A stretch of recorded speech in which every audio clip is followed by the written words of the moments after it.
नमस्कार, मैं हूं वीर सिंह। आप देख रहे हैं समाचार इंडिया लाइव। आजमगढ़ में एक ऐसा शिक्षक भी जिसने बदल दी बच्चों की जिंदगी।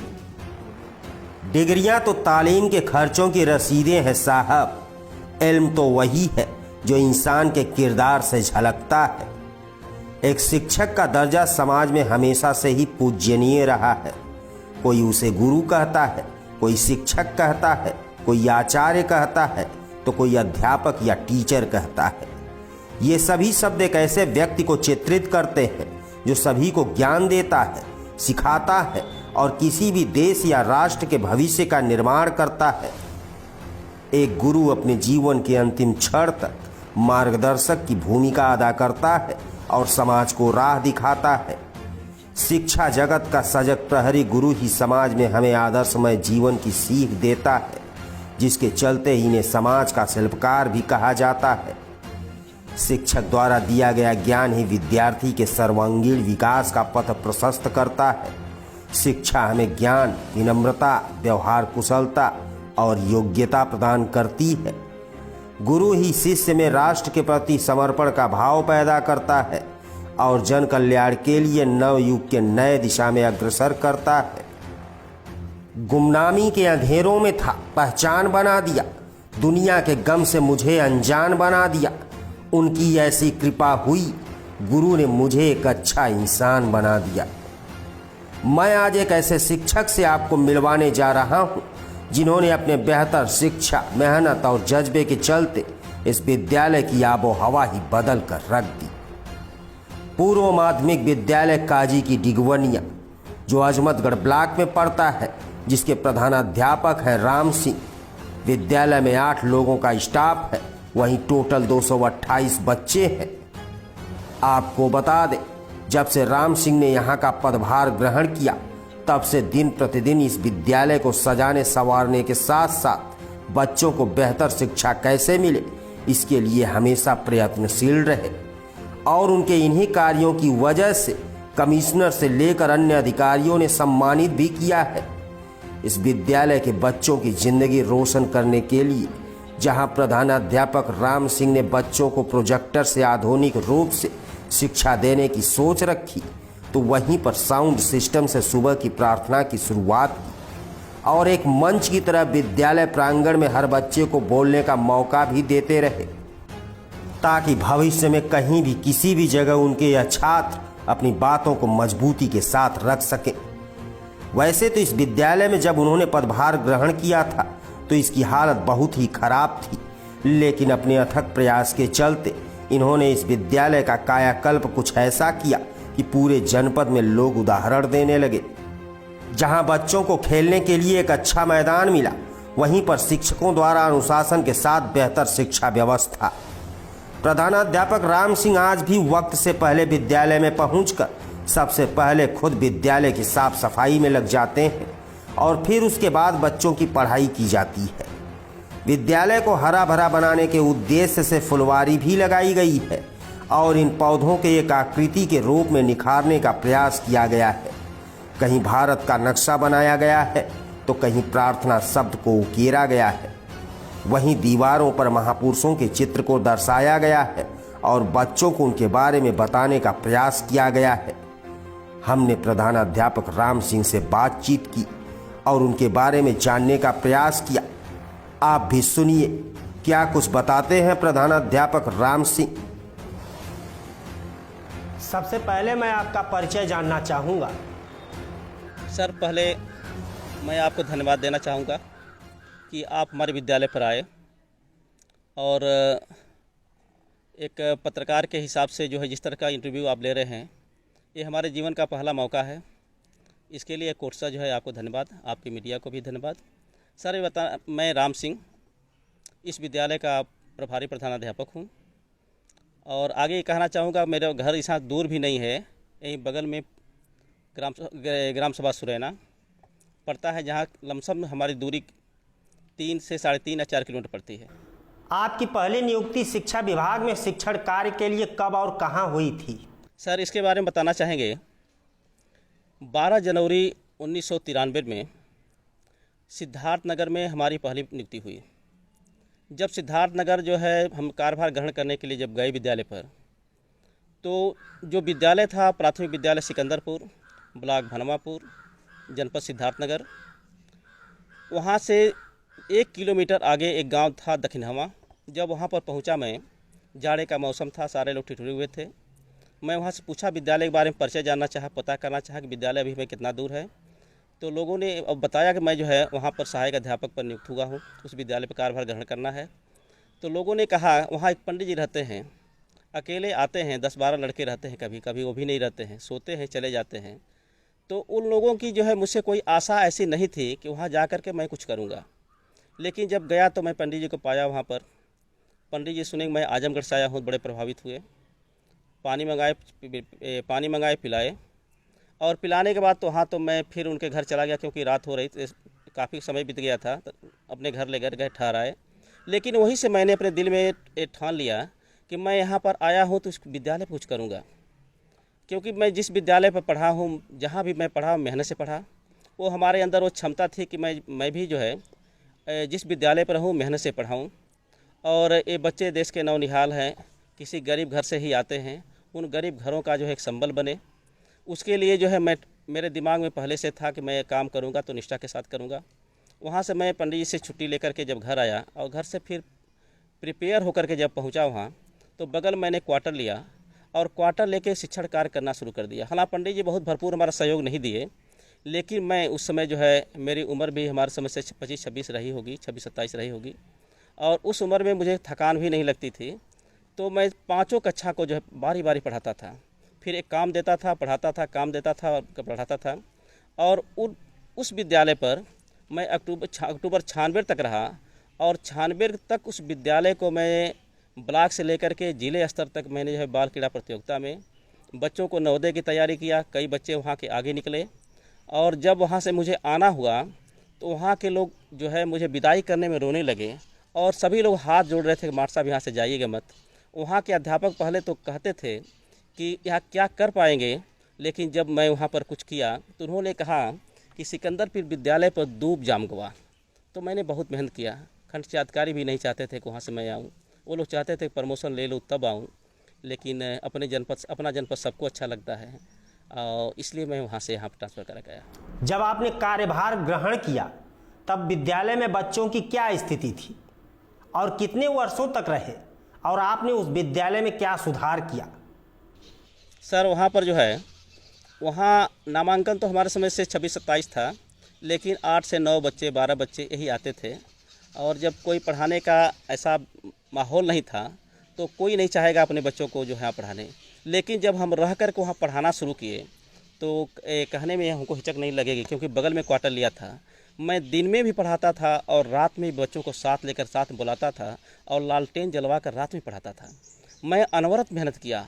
मैंने नवोदय की भी तैयारी कराया, और 93 से लेकर के 96 तक रहा, और 96 तक मैंने जो है उस संख्या जो वहाँ संख्या हमारी थी 235-240 के लमसम पहुँचा दिया था, जो उस ब्लॉक की लमसम उस ज़माने में एक अच्छी संख्या कही जाती थी। और वह सम्मान हमको ब्लॉक तक ले, जिले तक लोग हमको जानने लगे उस विद्यालय से। जी सर। आजमगढ़ जनपद में आपको किस विद्यालय पद पर पदस्थापन किया गया? सर 26 जनवरी 1996 में मैं आजमगढ़ में प्राथमिक विद्यालय पिपरी पर जो है मुझे पदस्थापन किया गया।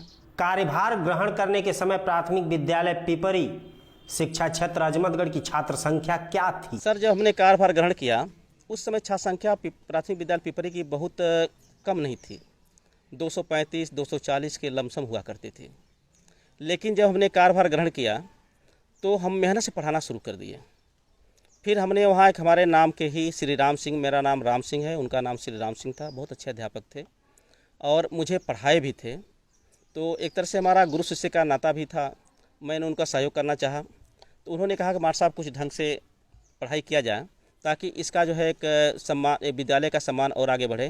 तो मैंने उनसे कहा कि सर मैं चाह रहा हूँ कि यहाँ पर जो है हम लोग 5-6-7 अध्यापक थे। तो मैंने कहा कि जो है यहाँ पर हम लोग वादन से, घंटी से हम लोग कक्षा शिक्षण करें ताकि बच्चों में रोचकता आए, और एक अध्यापक के कमरे में बैठकर उब जाता है तो कम से कम ये रहे कि वो उबे न है और अध्यापकों में बच्चों में नवीनता आती रहे।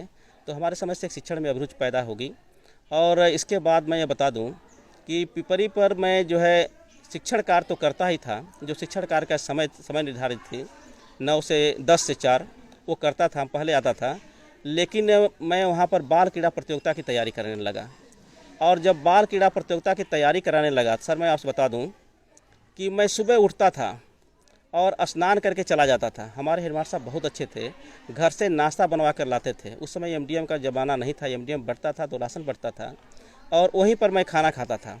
फिर शाम को जो है अंधेरा होता था, छुट्टी हो जाती थी, विद्यालय पीरियड में शैक्षणिक कार्य करते थे, और जब विद्यालय बंद होता था तब फिर हम उसी खेल कूद में लग जाते थे, अपने करते थे और साथियों को बुलाते थे। बड़ी मेहनत से हमने वहाँ पर काम किया, सुधारने का काम किया, और वह सुधारने के बाद हमारे यहाँ की छात्र संख्या सर जो है 450 से 470 480 तक हमारी छात्र संख्या रही, और जब तक मैं रहा तब तक वो छात्र संख्या बनी रही।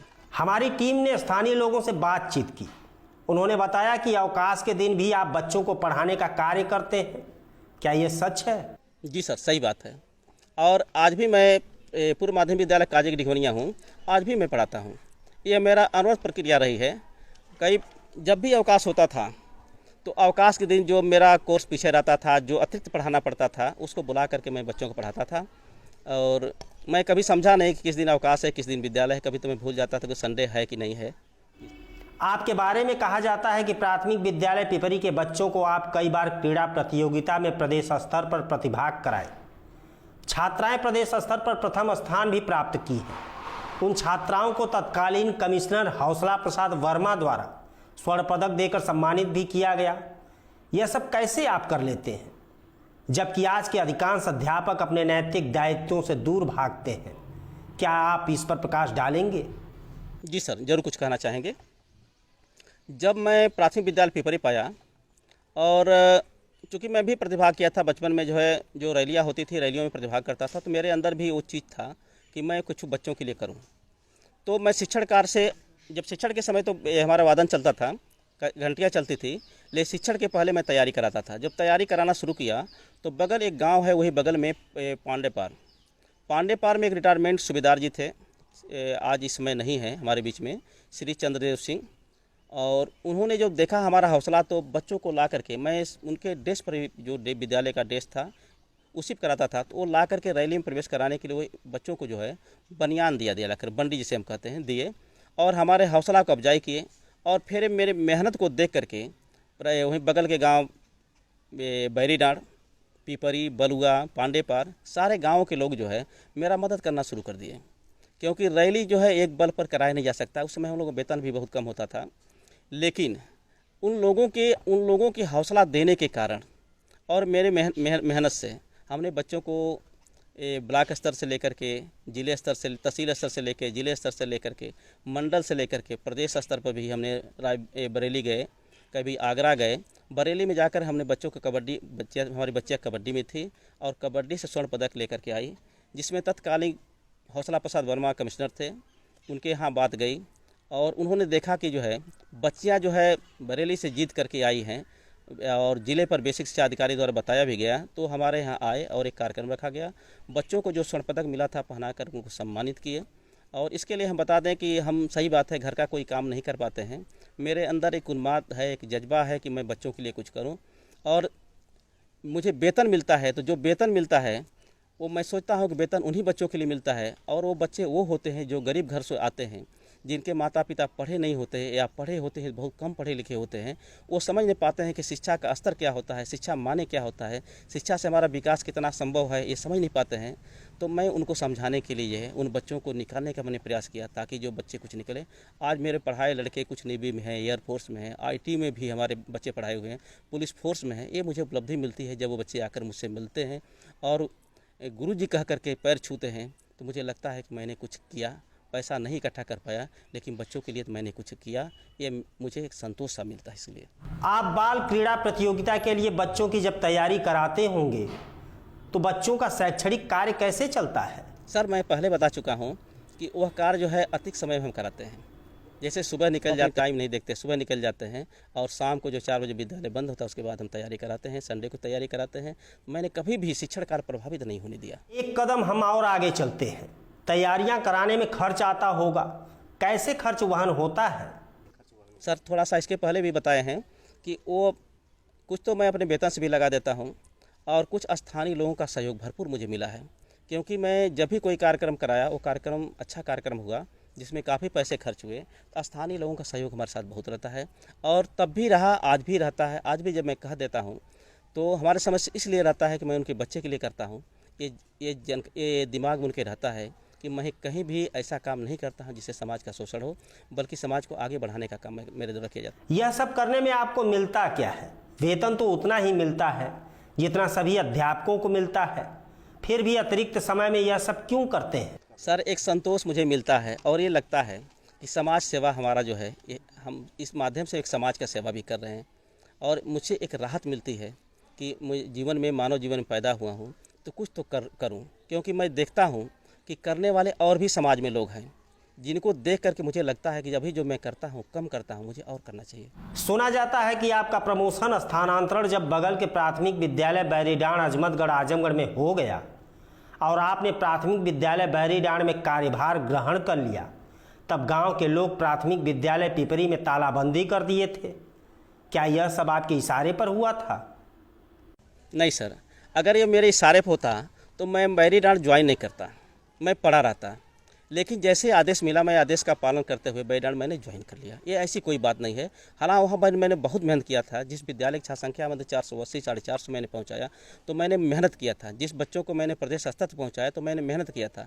यह देख करके लोगों ने जो तालाबंदी किया हो, और आज बता दूँ, मुझे नहीं कहना चाहिए, विभाग में हूँ, कोई छात्र संख्या वहाँ का जाकर देख ले तो एहसास सबको हो जाएगा। जब आपने बैरीडांड में कार्यभार ग्रहण किया तब आपके द्वारा क्या सुधार किए गए थे? सर, जब मैं बैरीडांड में कार्यभार ग्रहण किया तो बच्चों की छात्र संख्या हमारे समझ से 160 के लमसम थी, 160 से कम थी। लेकिन जब मैंने ज्वाइन किया तो 280 या 300 के 380 के लमसम हमारे छात्र संख्या चली गई। और एक बिल्डिंग जो सर्वप्रथम विद्यालय निर्माण के लिए मिलती हुई बिल्डिंग थी, जिसमें बरामदा होते थे, 2 कमरे होते थे, एक छोटा सा ऑफिस होता था, तो बच्चों को बैठने की जगह नहीं मिलती थी। तो फिर मजदूर लगाकर मैंने जो सरपत कटवाया, जो कास वगैरह होती है, और कटवा करके एक बड़ी सी मड़ई डलवाया। तब किसी तरह से बच्चे उसमें एडजस्ट हुए। गांव वालों ने भी मुझसे कहा कि मास्टर साहब एडमिशन और मत लीजिए, बच्चों को बैठने में सुविधा है। लेकिन हमने कहा कि नहीं, जब बच्चे मुझे पा करके आ रहे हैं तो मेरा नैतिक कर्तव्य है मैं एडमिशन लूँ और बच्चों को पढ़ाऊँ। और साथ में ये भी बता दूँ कि बच्चे अपने अभिभावकों से कहने लगे कि राम सिंह मास्टर जहाँ जहाँ जाएंगे तहाँ तहाँ हम लोग जाएंगे। मुझे खुशी हुई कि चलिए हमारे प्रति भावना बच्चों के अंदर भरा हुआ है। क्योंकि पिपरी से हमारा विद्यालय बहुत दूर नहीं था, पास था, लमसम जो है 2 किलोमीटर का फ़र्क था। तो बच्चे हमारे आने में, वहाँ से आने में कोई दिक्कत नहीं। अगल बगल के विद्यालय से भी बच्चे आते थे। आपने कब पूर्व माध्यमिक विद्यालय काजी की डिगवनिया पर कार्यभार ग्रहण किया? उस वक्त बच्चों की छात्र संख्या क्या थी? सर, जब हमने कार्यभार ग्रहण किया 2007 में, छात्र संख्या हमारे समय से 135, 140 या 45 थी और इस समय 228 रही है। अनवरत हमारी छात्र संख्या बढ़ती रही, 6 से 8 तक कक्षाएँ चलती, अनवरत बढ़ती रही है। और इसके बारे में थोड़ा सा बता दें, जब काजी की डिगवनिया हमने ज्वाइन किया तो यहाँ एक मोटा सा बरगद का पेड़ है जो आज भी है। उसमें केवल मोटी डाली थी, जो उसकी और तनाएँ थी कुछ नहीं थी, सारे लोग काट ले गए थे। हम लोग बैठने के लिए कुर्सी खींच करके उस डालों के नीचे बैठते थे जब धूप पड़ती थी। लेकिन उसके बाद में हमने मेहनत करना शुरू किया और उस बरगद के पेड़ के नीचे थाले बनवाए। यहीं बगल में एक लक्ष्मण आज हमारे यहाँ रसोईया हैं, उनके ट्यूबवेल था, उस ट्यूबवेल से पानी चलवाते थे और स्वयं और बच्चों को लेकर उस पानी थाले में भरते थे। और धीरे धीरे अनवरत हमारे प्रयास से जो ठूठा सा बरगद का पेड़ था, आज आप आकर देखेंगे हरा भरा बरगद का पेड़ है, तमाम उसमें शाखाएँ निकल गई है। अब वहाँ पर अगर टेंट न भी लगे तो काफ़ी बड़ा सा कार्यक्रम उस छाया में हम कर सकते हैं। इतना हमने किया, झाड़ियाँ लगाए, पौधे लगाए। आज विद्यालय हमारा हरा भरा है। हमारे समझ से ये विद्यालय, मुझे तो नहीं कहना चाहिए, लेकिन ज़िले का हमारे समझ से कोई पीछे का विद्यालय नहीं बल्कि आगे का विद्यालय है। जब आपने कार्यभार ग्रहण किया तब से अब तक आपके द्वारा एवं पूर्व प्रधानाध्यापकों के द्वारा क्या सुधार किया गया, आप बताने का कष्ट करेंगे? यहाँ पर जब मैं कार्यभार ग्रहण किया तो आदरणीय फेकन राम मास्टर साहब थे, बहुत अच्छे अध्यापक थे। आज भी बेचारे हैं, रिटायरमेंट हो गए, बहुत अच्छे अध्यापक हैं। उन्होंने मेरा भरपूर सहयोग किया और सच कहिए तो उनका प्रयास भी था कि मैं इस विद्यालय पर आया। उन्होंने कहा था कि बिल्कुल बैकवर्डों का विद्यालय है और गरीब घर के बच्चे हैं और मास्टर हमारे विद्यालय पर आइए। हालांकि उस समय जो एक मोहल्ला विद्यालय चलता था, अच्छी साथ संख्या होती थी, वहाँ भी लोग प्रयास कर रहे थे कि मास्टर हमारे विद्यालय पर आइए। लेकिन मैं इन गरीब क्षेत्रों को देख करके हमने कहा कि जो विद्यालय बना हुआ है उसको क्या कोई बनाएगा। जो विद्यालय बनाना है, जिस विद्यालय के परिवेश के लोग पिछड़े हैं, उस विद्यालय को हमें सजाना है। तो हमने पूर्व माध्यमिक विद्यालय काजी डिगवनिया का चयन किया और फेकर माट साहब, आदरणीय फेकर माट साहब मेरा बहुत सपोर्ट किए। सांस्कृतिक कार्यक्रम मैं शुरू से पढ़ा कराता था, यहाँ पर आया तो उन्होंने कहा माट साहब बड़ा नाम आपका है, सांस्कृतिक कार्यक्रम में कुछ यहाँ कराए नहीं, तो मैं उसी साथ शुरू किया। और आज अनवरत हमारे यहाँ सांस्कृतिक कार्यक्रम जो है 26 जनवरी को होता है, जहाँ बच्चे बड़े मनोबल के साथ प्रतिभाग करते हैं, ऐसे कारनामा करते हैं जो देख करके लोग जो है दांतों तले उंगलियां दबा लेते हैं। उसके लिए मेहनत करें। हमने कई बार जो है गर्मी की छुट्टियों में कैंप लगवाया और कैंप लगवा कर बच्चों को सुधारने का हमने काम किया, ताकि उनके अंदर एक्टिविटी आए, वो अपनी बातें जो है कहीं भी किसी जगह भी अपनी कर सके, ताकि जब वो आगे निकले कहीं साक्षात्कार में जाए तो बिना हिचक के अपनी बातें कर सके। पिछले वर्ष आपको जिलाधिकारी और खंड विकास अधिकारी एवं इस वर्ष डायट प्राचार्य द्वारा सम्मानित भी किया गया है। क्या इसके पहले भी आपको सम्मानित किया गया है? जी सर, मुझे कमिश्नर साहब सम्मानित किए थे और बेसिक साहब भी सम्मानित किए थे। और ये बता दें जो है, मैं जब आगे प्रदेश स्तर तक बाल क्रीड़ा प्रतियोगिता में प्रतिभाग करने लगा तो जो जिला की रैलियाँ होती थी निर्णायक की भूमिका में मुझे रखा जाने लगा। काफ़ी सम्मान सर विभाग द्वारा मुझे मिला है। स्थानीय लोग बताते हैं कि आप विद्यालय की साफ सफाई स्वयं करते हैं, क्या यह सच है? जी सर, ये तो स्थानीय लोग बता देंगे, बच्चे बता देंगे। जब मैं करता हूँ तो बच्चे भी साथ हमारा देते हैं, यहाँ स्थानीय लोग भी साथ देते हैं।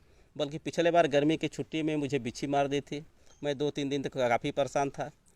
तो मैं लगा रहता हूँ, सफाई कर्मी चूँकि हमारे यहाँ एक दिन आ पाते हैं तो शेष दिने मुझे करना पड़ता है। तमाम पौधे, तमाम झाड़ियाँ यहाँ पर लगा रखे हैं, उनकी पत्तियाँ जितना सुंदरता उनसे है उतना जो है उनकी पत्तियाँ झड़ेगी, तो कहीं ना कहीं जो है मुझे वो सफाई करना पड़ा। जब तक सफाई नहीं करेंगे ये झाड़ियों की कोई शोभा नहीं होगी, तो मुझे सफाई करनी पड़ती है। मैं विद्यालय के समय के बहुत पहले आता हूँ और विद्यालय समय के बहुत बाद में जाता हूँ। तो इसके पहले आता हूँ तो समय जो है मतलब हम यहाँ पर जो है कूचा वगैरह रख रखे हैं और लेकर के हमारे साथ बच्चे भी देते हैं। अच्छा लगता है कि बच्चे भी धीरे धीरे इस सामाजिक जो कार्य विधियाँ होती है उसमें हमारे साथ लगकर सीख भी रहे हैं। अब तो हमारे यहाँ जो झाड़ियाँ मैं काटता था कैंची ला करके, अब बच्चे भी काटना सीख गए, बच्चे भी काटते हैं। तो एक सृजनात्मक शक्ति का विकास बच्चों में होता है, जो मुझे बहुत अच्छा लगता है। इन सब कार्यों के लिए जहां लोगों के द्वारा सम्मान मिलता होगा, वहीं व्यंग का भी तो सामना करना पड़ता होगा। इस पर आपकी क्या राय है, क्या कहना चाहते हैं आप? सर, इस पर हम बहुत ये नहीं कहेंगे, लेकिन ये सही है कि समाज है, समाज में कितना भी अच्छा काम करें तो कहीं ना कहीं अंगुलियाँ उठती है, और वो अंगुलियाँ जो उठती है अच्छा भी है। कम से कम उसमें ये हमको सीखने को मिलता है कि कहीं हमसे गलती तो नहीं हो रही है। अगर गलती हो तो गलती को हम सुधार कर लें, तो अंगुलियाँ उठना भी ज़रूरी है, उससे हमें हतोत्साहित नहीं होना चाहिए। अंगुलियाँ तो बहुत लोगों पर, जो बड़े बड़े महापुरुष हैं उनके ऊपर अंगुलियाँ उठी हैं, तो अंगुलियाँ उठती है तो उस पर हमको सुधार करना चाहिए, अपनी समीक्षा करनी चाहिए। इस पर मुझे कोई घबराहट नहीं है। इस विद्यालय में आपके द्वारा बच्चों को क्या सुविधाएं दी गई है? मैंने देखा कि जो है आधुनिक विधि से जो है शिक्षण कार्य किया जा रहा है, तो उस शिक्षण कार्य को मैं जोड़ने के लिए जो है साउंड सिस्टम लिया आज से 3 साल पहले। फिर हमने कंप्यूटर लिया, प्रोजेक्टर लिया और प्रोजेक्टर रूम बनवाया। उसका कायदे से उद्घाटन मैं करवाया था। आज हमारी पेन ड्राइवें हैं, पेन ड्राइव में गणित है, ग्रामर है और भी विज्ञान की चीज़ें जो इसमें हमने फिलअप कराया। फिर मोबाइल से जोड़ कनेक्ट करा करके जो है सर्च करके अब हमारे बच्चे भी इसको दिखाते हैं, हम ही नहीं दिखाते हैं, बच्चे भी हमारे। अब एक लड़का हमारे सामने खड़ा हुआ है, निखिल कुमार, तो अच्छा कंप्यूटर हमारा चला लेता है। अगर हम अध्यापक न भी करें तो भी चलाता है। 8वीं पास का लड़का है, 8वीं इस वर्ष 8वीं पास कर जाएगा। आपके साथ कुल कितने स्टाफ हैं? क्या सब आपका सहयोग करते हैं? हमारे यहाँ सर इसमें 8 स्टाफ हैं, 6 जो है अध्यापक वर्ग हैं, 2 अनुदेशक। आगे की योजनाएं आपकी क्या है? योजना है इस विद्यालय को और हम आगे तक ले चल सके। उसमें कोई ऐसी चीज़ें नहीं है कि हम दिखावा के लिए ऐसा कर रहे हैं। मैं चाहता हूं कि कुछ ऐसा करें ताकि अगल बगल के अध्यापक और अगल बगल के जो ब्लॉक हैं, ज़िले हैं, वहाँ के सारे लोग कम से कम इस विद्यालय से नसीहत लें। मैं फव्वारा लगाने के चक्कर में पड़ा हूँ, जिस पॉइंट में उसको दे चुका हूँ। अभी जो है मेरे ये योजना है कि जो हमारी प्रार्थना होती है वो हारमोनियम और ढोलक पर लगे और बच्चों के द्वारा से, बच्चों के माध्यम से कराए। हालांकि साउंड सिस्टम से हमारी होती है। तो इस तरह की तमाम योजनाएं हैं, तमाम विद्यालय में सजाने के लिए योजनाएं हैं। और शिक्षण कार्य में सजाने से ही बहुत कुछ नहीं निकलेगा। जब तक शिक्षण कार्य में हम विशेष परिवर्तन नहीं लाएंगे, जब तक यहाँ के बच्चे निकल कर कोई अधिकारी या अच्छे रैंकों पर नहीं पहुँचेंगे, तब तक हमें वो संतुष्टि नहीं होगी, तब तक हमारा प्रयास जारी रहेगा। आप सभी अध्यापकों के लिए क्या संदेश देना चाहते हैं और साथ ही छात्रों से क्या कहना चाहेंगे? सर, यहाँ के अध्यापकों के लिए हमारी मीटिंग बराबर हुआ करती है। हम लोग बैठक करते हैं, हफ्ते में बैठक करते रहते हैं। कोई काम होता है तो हम लोग साझे से काम करते हैं, आपस में परामर्श करते हैं। लेकिन यदि मेरी बातें आगे तक जा रही है तो मैं और अध्यापकों से कहूँगा, O teacher, if you can run then child will walk. If you can walk, then child will stop. If you can stop, then child will sleep. If you can sleep, then child will die. मैं एक शब्द और कहना चाहूँगा, You can deceive all of people some of time, but you cannot deceive all of people all of time. हम आपको बहुत बहुत धन्यवाद देते हैं कि आप हमसे जुड़े और आपने अपने बारे में इतनी महत्वपूर्ण जानकारी दी। भविष्य में समय मिला तो हम आपसे पुनः ज़रूर मुलाकात करेंगे और आपसे हम पुनः बात करेंगे। तब तक के लिए हम आपसे लेते हैं विदा। नमस्कार। बहुत बहुत आभारी सर, कम से कम हमारे विद्यालय पर आए और ये बात पहुंचाने का कार्य कर रहे हैं। हो सकता है इस बात से समाज को लाभ मिलता हो, इस विद्यालय से और अध्यापकों को प्रेरणा मिले, या इस विद्यालय से मेरा मनोबल आगे बढ़े और मैं कुछ समाज के लिए कर सकूं। बस इसी के साथ बहुत बहुत धन्यवाद आपको।